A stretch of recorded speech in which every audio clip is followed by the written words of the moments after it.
Shalom. Apostle Tahar coming back at you with this truth, giving all praises to Yahweh Ba'Shem Yahweh Shai, Ba'Shem Rakah Kodash. And I'm going to do another breakdown, Revelation, the 9th chapter. And the reason why I'm doing it is because someone at the last video that I did, GMS Thinking Out Loud, that I put up earlier today, asked a question. So I told the individual that I would do a breakdown on it. So here we are. And that's the spirit too, because there's been a lot of individuals outside of myself, handful of individuals that's been doing breakdowns on the different prophetic books of the Bible. So if you don't know the breakdown or the interpretation of these prophetic scriptures, you can ask, or you can watch the videos that I already put up. Anyway, I'm going to go right into it. Revelation 9 verse 1. And the first angel sounded, and I saw a star fall from heaven unto the earth, and to him was given the key of the bottomless pit. And the bottomless pit represents Europe. How do we know that? All you have to do is go to Revelation, the 20th chapter, and read the first couple of verses, first 2 or 3 verses. Because the devil or the beast or that old serpent, which is the devil and Satan, that old serpent, he came out of Europe. That's Esau. Second verse. And he opened the bottomless pit, and there arose, remind you, the bottomless pit represents Europe. And there arose a smoke out of the pit, as the smoke of a great furnace. And the sun and the air were darkened by reason of the smoke of the pit. And there came out of the smoke locusts upon the earth, and unto them was given power as the scorpions of the earth have power. What does the scorpion's power is to what? Use their tail to kill you. Now these locusts that John saw was a battle during the time period of World War I. And the locusts were, they call them dog fighters back then, which were these planes that they had guns on the planes, and they would shoot. You have a guy that would shoot from behind. Now, prior to that, you had planes that would fly up in the sky during war, and when you read about this guy, the Red Baron, he actually had a shotgun, and he would be up there, and if he saw another plane that represented the enemy, he would shoot him with the shotgun. So what they did was they mounted, and then the technology got better as time went on. World War II, the Korean conflict, the Vietnam conflict. Now you have these fighter jets. So it says, so that's what the locust is talking about. What John saw was these dog fighters, and they would shoot down at the people, or they would shoot at the enemy side, who would be in the cockpit of the plane and shoot. And once you shoot the guy, then the plane goes down.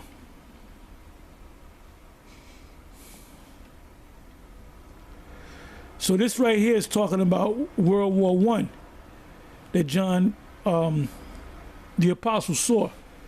And it was commanded them that they should not hurt the grass of the earth, neither any green thing, neither any tree, but only those men which have not the seal of the Most High in their foreheads. Meaning, these fighter planes, these dog fighters, wasn't shooting at trees and grass, and they were shooting at people. They would shoot at people on the earth, walking on the earth, if they would attack certain towns or cities or villages in Europe, or if they saw an opposing dog fighter, they would fight against it in the air. So it says, but only those men which have not the seal of the Most High in their foreheads. So the ones that have the seal of the Most High in their foreheads would be an Israelite man that will give birth to a son, and that son will give birth to another son, and that son will give birth to another son, and that would be one of us if we are one of the true elect of the Most High. And in other words, if I'm one of the true elect of the Most High, and my father's father's father or my great-great-grandfather was in the midst of that war, he wasn't going to be put to death. Because the Most High had sealed that man, because he was going to have a son that's going to have a son that's going to have a son that's going to be one of the 144,000, one of the elect, one of the 1/3. So no matter what they did, they wasn't going to be put to death. 5th verse. And to them it was given that they should not kill them, but that they should be tormented. And kill means to completely do away with a race, a nation. Like Esau is not killed off. He's going to be killed off when the kingdom comes. They speak about empires in the past that have died. Yeah, they died because the people of that kingdom were scattered, defeated by another nation, another empire.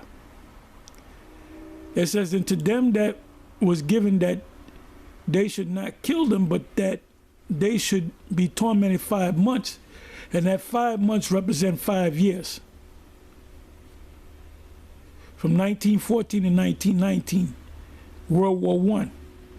And their torment was as the torment of a scorpion when he striketh a man. Now, when a scorpion strikes you with his tail, you die.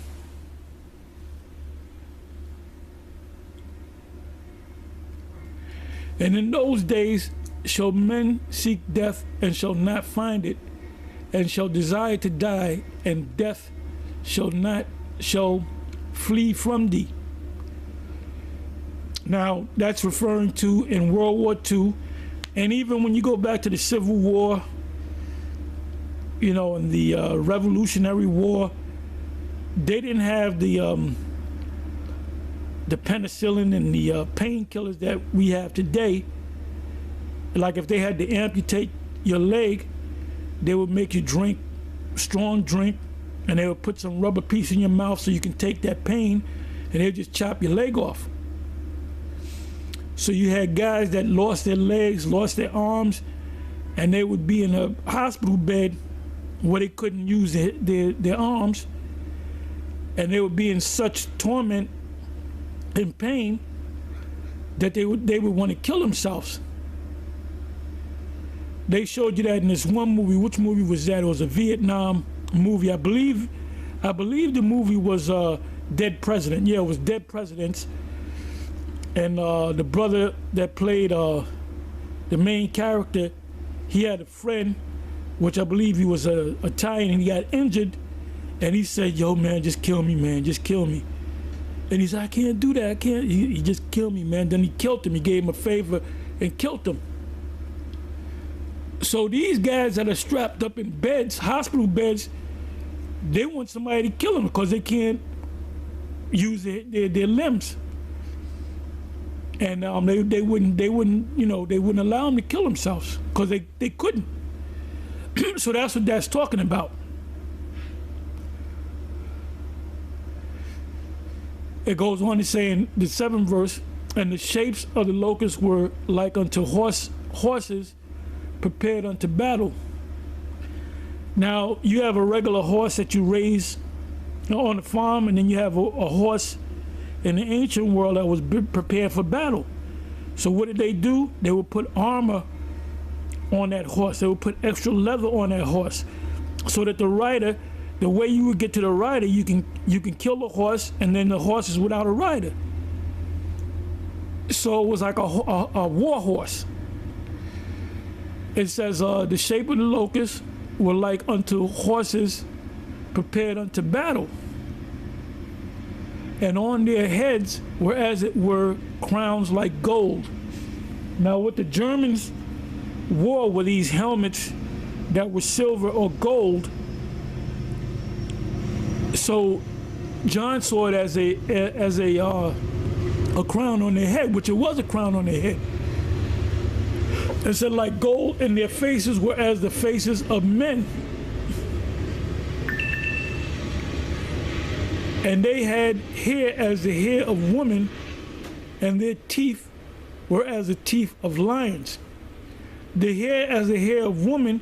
If you go back to World War I and you check out pictures of the military, German military, they were the higher ranking officers, and I believe most of them, I had a book on that. They would wear that helmet, and on the top of the helmet, the shiny helmet, whether it be gold or silver, it would be something that looked like hair coming out of the top of it. So that's what John saw. And the teeth represent the bullets that come out of the plane. It says 8th verse, and they had hair as the hair of woman, and their teeth, meaning what John saw, he saw the plane, and he saw the man in the cockpit with a helmet on, with hair coming out of the top of the helmet.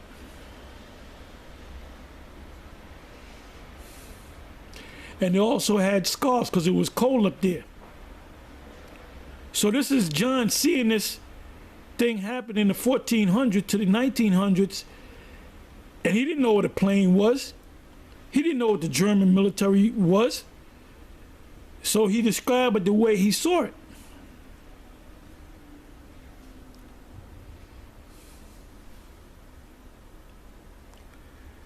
Ninth verse, and they had breastplates, as it were, breastplates of iron, because the planes, the dog fighters were made out of iron, out of metal. And the sound of their wings was as the sound of chariots and many horses running the battle, because these planes made, what makes your car not make a lot of noise is the muffler system. So back there, they didn't, those planes made a lot of noise. Now a modern plane has a muffler system equivalent to a car.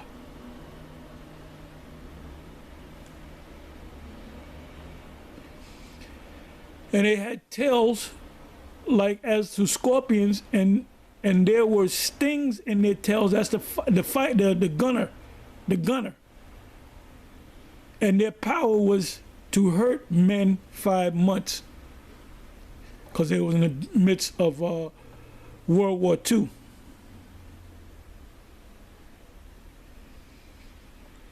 Eleventh verse, and they had a king over them, which is the king of the bottomless pit. Now that king represents Kaiser Wilhelm. I believe that's Kaiser Wilhelm the First, if I'm not mistaken.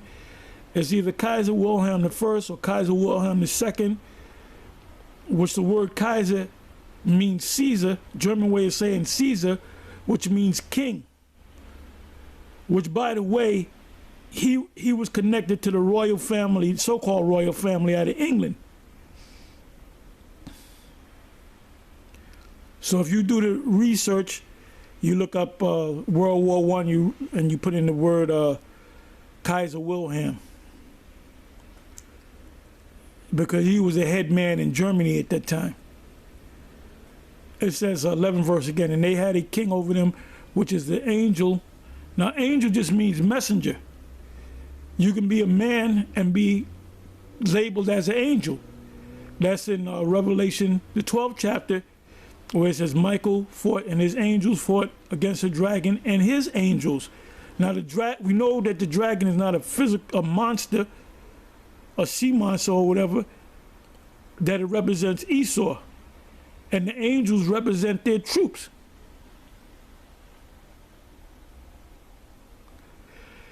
It says an angel of the bottomless pit, which is Europe, whose name in the Hebrew tongue is Abaddon,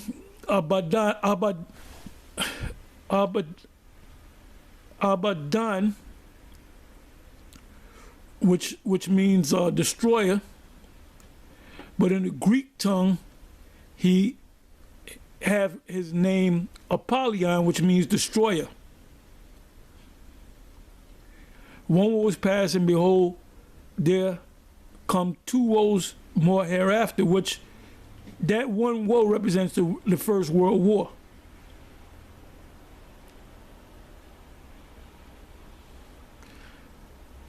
Thirteenth verse.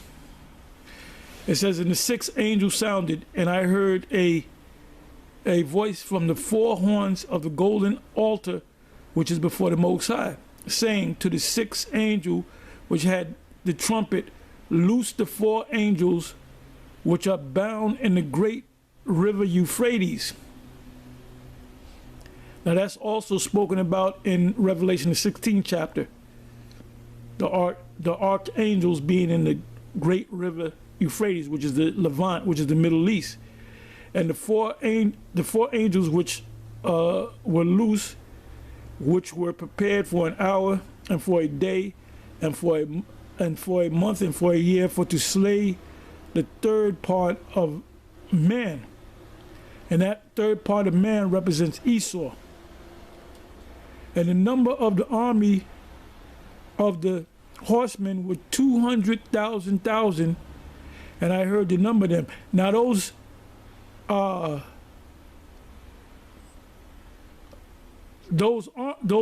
army that John saw, he saw missiles. You know, he described the missiles as horses. Also, if you go to Joel, the 2nd chapter, and you read that army, that wasn't talking about a physical army of men, that was talking about the missiles. Because when the missiles come to destroy this place, Babylon the Great is going to come in formation. 16 verse again, and the number of the army of the horsemen were 200,000, which is 200 million, and I heard the number of them.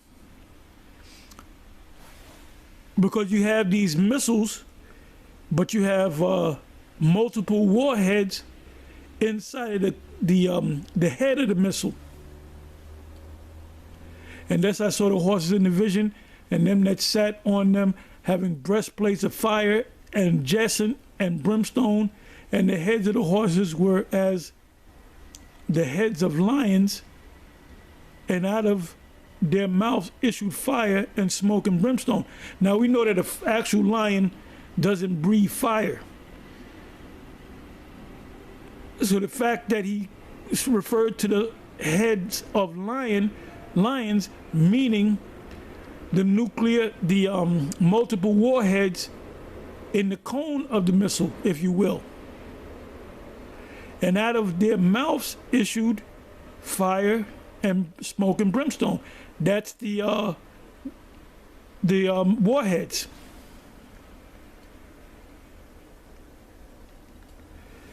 By these three was the third part of men killed. The third part of men represent Esau, because you had three classifications of men on the earth: sons of the Most High, sons of the nations, or sons of men, and then you have sons of the wicked. Esau's system is going to be destroyed. His system is going to be destroyed. Are there going to be Edomites left on the earth? Yeah, because we're going to have to enslave them by the fire and by the smoke and by the brimstone which issued out of their mouths, for their power is in their mouth and in their tails. The mouth represents the multiple warheads. The tails represent the delivery system, which is the whole ICBM missile. The thing that's going to do the damage is not the missile. The thing that's going to do the damage is the multiple warheads that's going to come out of the top of that missile, the cone of that missile. For their tails were like unto serpents, and had heads, and with them they do hurt. Yeah, hurt to the point of kill, destroy. And the rest of the men which were not killed by these plagues, because you're going to have Edomites scattered around the world in different parts of Europe, in Africa, wherever they're scattered, and they're going to see this thing. Because the thing that's ultimately going to be completely destroyed is Babylon the Great, which is this place right here, America. Yet repented not of the works of their hands. In other words, Esau is going to be popping shit, and we're going to come down with spiritual power, and we're going to fuck them up. And the ones that resist will be destroyed, and the rest of them will be shackled up, and they're going into slavery. It says that they should not worship devils and idols of gold and silver and brass and stone and of wood, which neither can see nor hear nor walk. Now, in a nutshell, that's talking about their religion. They're going to run to the Roman Catholic Church and this church and in that church, and they're going to run to them idols. It said, neither repented they of their murders. Esau will tell you in a minute, I didn't do nothing. Nor of their sorcery, nor of their witchcraft. The power that they have is from the left-hand side. Nor of their fornication, nor of their thefts. And fornication, the word fornication, you have a spiritual fornication and you have a physical fornication when you commit adultery, and that's what Esau does. Esau doesn't pass laws to criminalize people that commit adultery. There's no laws on the book. The adultery goes on every day here in America. So they don't pass laws on that. And the law of adultery is to put the man and the female to death, the male and the female to death. It says, nor of their thefts. Because they stole everything. So they're going to deny. But eventually, they're going to get beat down so bad that they're going to have no choice to submit. And then after 1,000 years of slavery, we're going to gather them all together and we're going to do away with them. Anyway, with that, I'm going to say shalom.